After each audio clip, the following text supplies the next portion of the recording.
Hello, my name is Sierra Dixon, and I'm here to persuade you to believe that physician-assisted suicide should be legalized throughout all 50 states.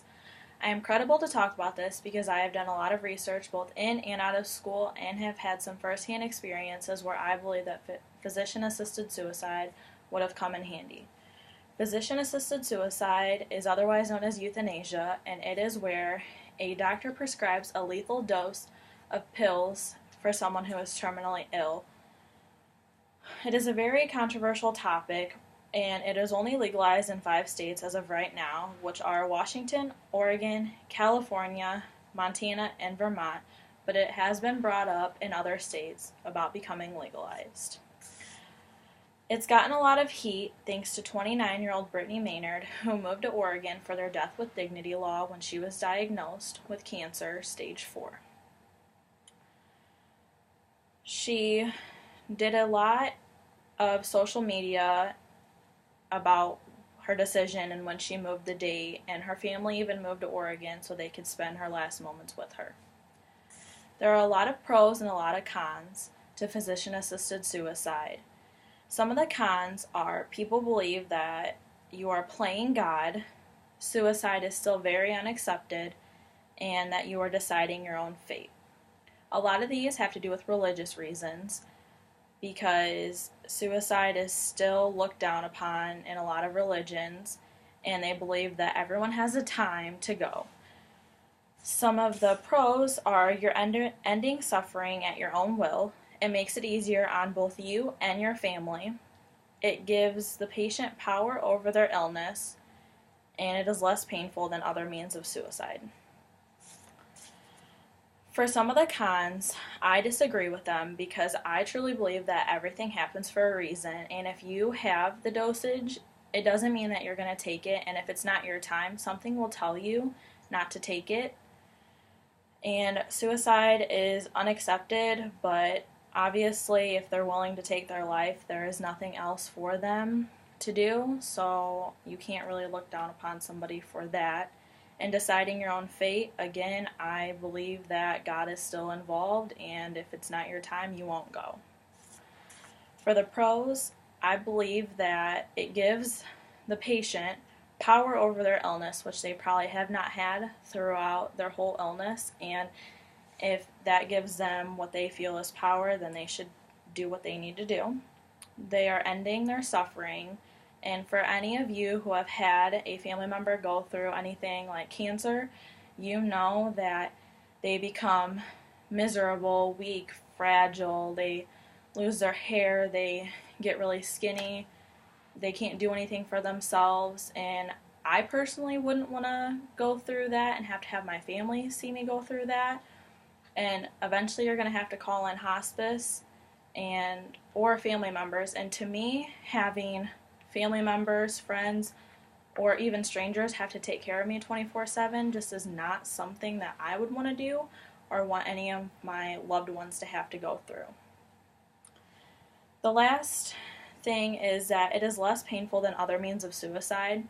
For those of you who have done any research about suicide, you know the most common way is for someone to shoot themselves, and I don't think that that's fair, that the only way that they can take their life is something that's going to be painful, something that's going to be gruesome for a loved one to find.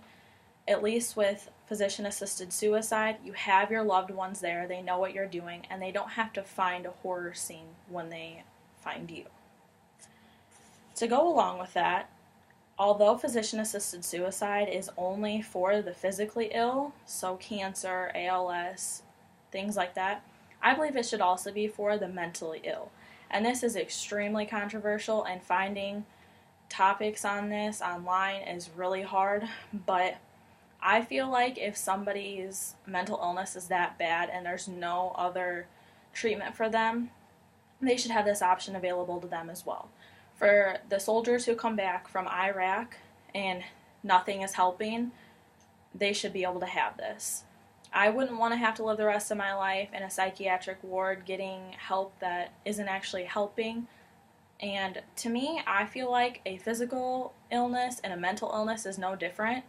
People say that because you can't see it, it's all in your head, but I know of people who haven't found their cancer until it was stage 4 because there's no lumps, nothing seems different, and I just don't see a difference in that. A lot of the things that you see from cancer, the hair loss, the weight loss, all that stuff is the effects of chemotherapy and radiation. So just because you can't see it does not mean that it isn't there.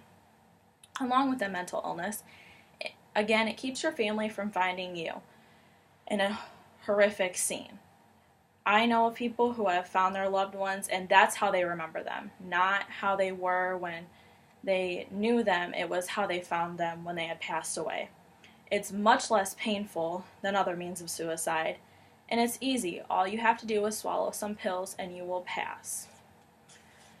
All in all, I feel like physician-assisted suicide is more beneficial than it is harmful. It is easier on both you and your families and your friends.